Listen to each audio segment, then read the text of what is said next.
Ano nga bang ginawa ko? Bakit ko na-invite agad sa content monetization? Nung nakaraang linggo, in-apply ko pala siya, content monetization program. Makikita yun dun sa Google. Hindi siya assurance na magiging effective din sa inyo, kung gagana din sa inyo. Yung akin lang, based on my experience, kasi yun din yung napapanood ko sa ibang content creator na yun din ang ginawa nila. Hindi siya tulad ng true love mo na hintayin mo kusang dadating. Dapat ito pala ang content monetization ay try mo ding i-apply para mapabilis. So, sundan nyo lang ito yung ginawa ko. Malay nyo, maging effective din sa inyo to.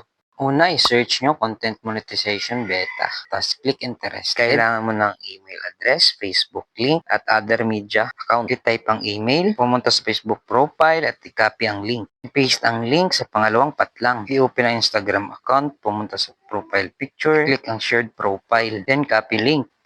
Paste ang link sa pangatlong patlang. Tapos, i-delete ang sobra hanggang question mark.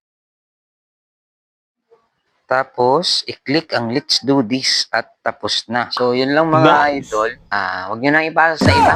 Atin lang yan para walang makaalam. Para kunti lang tayo. Monetize mo kayo. Tayo lang. Huwag nyo nang ipasa. Huwag nyo na lang i-like.